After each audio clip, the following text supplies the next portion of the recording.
दोस्तों ये तो आप सभी जानते हैं कि अपने प्यारे भारत में पूरे एशिया का सबसे बड़ा एयरपोर्ट बन रहा है। जी हाँ गाइस, इतना बड़ा इंटरनेशनल एयरपोर्ट न चाइना में है, न रसिया में है, न ही जापान में है। पूरे एशिया में कहीं भी नहीं है। इसे भारत के उत्तर प्रदेश में बनाया जा रहा है और इससे भी मजेदार बात यह है कि इसका 95% काम कंप्लीट हो चुका है। जी हाँ गाइस, इसी साल 2024 में इस इंटरनेशनल एयरपोर्ट से पहली फ्लाइट उड़ान भरेगी। तो आज की इस वीडियो में हम आपको बताएंगे कि यहाँ पर किन किन चीजों का काम कंप्लीट हो चुका है। हाउ कैन वी से कि इसका 95% काम कंप्लीट हो चुका है। इसमें कितने रनवे होंगे, कैसे ये पूरे एशिया का सबसे बड़ा एयरपोर्ट है। चाइना जो कि पूरे वर्ल्ड का सेकेंड लार्जेस्ट इकोनॉमी वाला कंट्री है, आखिर उसके पास भी इतना बड़ा एयरपोर्ट क्यों नहीं है। हम लोग इतना बड़ा एयरपोर्ट को क्यों बना रहे हैं, तो क्या है पूरा अपडेट, चलिए समझते हैं एकदम आसान भाषा में। नमस्कार दोस्तों, मैं विकास और आप देख रहे हैं all India affairs.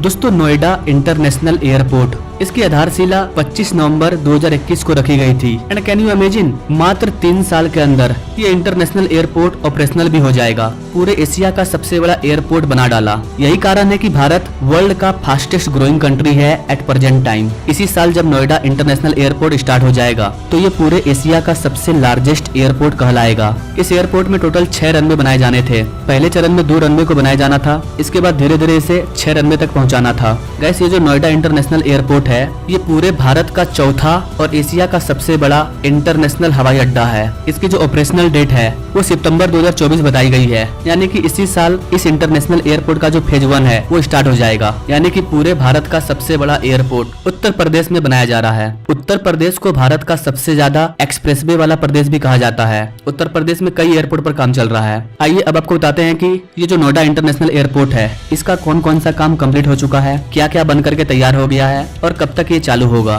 Guys, Asia के सबसे बड़े एयरपोर्ट को जेवर एयरपोर्ट के नाम से भी जाना जाता है और इसे नोएडा इंटरनेशनल एयरपोर्ट भी कहते हैं। इसके फेज 1 का जो कंस्ट्रक्शन है वो लगभग पूरा होने वाला है। जैसा कि मैंने आपको बताया, फेज 1 में 2 रनवे को बनाया जा रहा है। ये दोनों रनवे बन करके तैयार हो चुका है। रनवे के ऊपर कैलिब्रेशन फ्लाइट की टेस्टिंग भी की जा चुकी है। जिस हवाई जहाज को इस रनवे पे चलाया गया है उसका नाम बीच क्राफ्ट किंग एयर 300 है, जिससे कि 19 अप्रैल यानी कि 2-4 दिन पहले यह पहली बार जेवर एयरपोर्ट पर आई थी। रनवे के अलावा जो ATC टावर होता है वो भी बनकर के तैयार है। ATC टावर से एयर ट्रैफिक को कंट्रोल किया जाता है, आप देख सकते हैं ये भी बनकर के तैयार है। इसके अलावा टर्मिनल बिल्डिंग का भी 90% काम कंप्लीट हो चुका है। इस इंटरनेशनल एयरपोर्ट के फेज 1 का जो डेडलाइन है वो 30 सितंबर 2024, यानी कि अभी भी इसमें 5 महीने का समय है और 5 महीने बाद ये ऑपरेशनल हो जाएगा। सारे फॉर्मेलिटीज को पूरा करने के बाद इस साल के अंत तक नोएडा इंटरनेशनल एयरपोर्ट को आम जनता के लिए खोल दिया जाएगा और जो बाकी काम है वो भी चलते रहेगा। जब इसका फेज 1 कंप्लीट हो जाएगा तो दिल्ली में जो इंदिरा गांधी इंटरनेशनल एयरपोर्ट है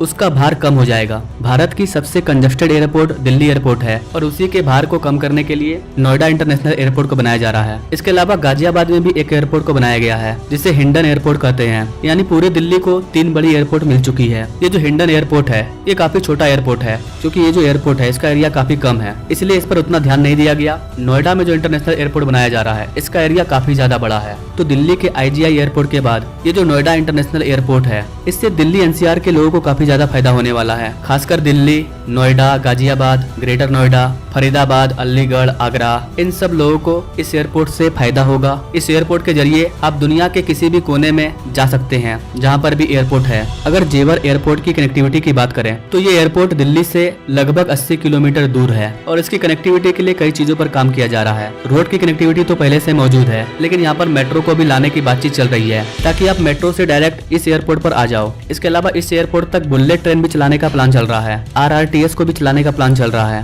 यानी कि आने वाले टाइम में इसको ओवरऑल कनेक्टिविटी दी जाएगी। लेकिन इन सब को कंप्लीट होने में काफी टाइम लगेगा। लेकिन जिस स्पीड से भारत ग्रो कर रहा है, जिस मौसम में अभी भारत है, इस मौसम में कुछ भी पॉसिबल है 2-3 साल के अंदर। और 2-3 साल के अंदर आप देखेंगे कि ये सारी कनेक्टिविटी इस एयरपोर्ट को मिल चुकी होगी। जेवर एयरपोर्ट को यमुना एक्सप्रेसवे के किनारे बनाया गया है। यमुना एक्सप्रेसवे से जेवर एयरपोर्ट की जो दूरी है वो 2 किलोमीटर की है और इस 2 किलोमीटर की दूरी को कवर करने के लिए शानदार एक्सप्रेसवे को बनाया गया है। और ये जो 2 किलोमीटर का एक्सप्रेसवे बन रहा है इसका काम भी फाइनल स्टेज में आ चुका है और बताया जा रहा है कि 2 से 3 महीने के अंदर यमुना एक्सप्रेसवे से जेवर एयरपोर्ट की कनेक्टिविटी पूरी तरह से क्लियर हो जाएगी। यहाँ पर आपको बता दें गाइस कि ये जो एक्सप्रेसवे है ये जेवर एयरपोर्ट को दिल्ली मुंबई एक्सप्रेसवे से भी कनेक्ट करती है। फरीदाबाद से जेवर एयरपोर्ट तक 30 किलोमीटर का एक्सप्रेसवे को बनाया जा रहा है। और ये एक्सप्रेसवे दिल्ली मुंबई एक्सप्रेसवे का लिंक रोड है। ये भी इस साल के अंत तक कंप्लीट हो जाएगा। यानी कि जेवर एयरपोर्ट पर पहुंचने के लिए कई कनेक्टिविटी को तैयार किया जा रहा है। चाहे वो दिल्ली हो, गुड़गांव हो, हर जगह से आप आसानी से इस इंटरनेशनल एयरपोर्ट पर पहुंच पाएंगे और फिर यहाँ से दुनिया के किसी भी कोने में जा पाएंगे। तो गाइस ओवरऑल जेवर एयरपोर्ट का 95% काम कंप्लीट हो चुका है और सितंबर 2024 में इसकी जो फेज 1 है वो चालू हो जाएगी। वैसे गाइस आप इस चीज के बारे में क्या सोचते हैं? क्या नोएडा इंटरनेशनल एयरपोर्ट का जो काम है वो सितंबर 2024 में कंप्लीट हो जाएगा? क्या इस साल हम लोगों को इस इंटरनेशनल एयरपोर्ट से पहली फ्लाइट का उड़ान देखने को मिलेगा? क्या सोचते हैं गाइस आप इस चीज के बारे में कमेंट करें और ऐसे लेटेस्ट अपडेट के बारे में जानने के लिए हमारे चैनल से जरूर जुड़े। Now thanks for watching. मिलते हैं अगले वीडियो में एक नई जानकारी के साथ। तब तक के लिए जय हिंद।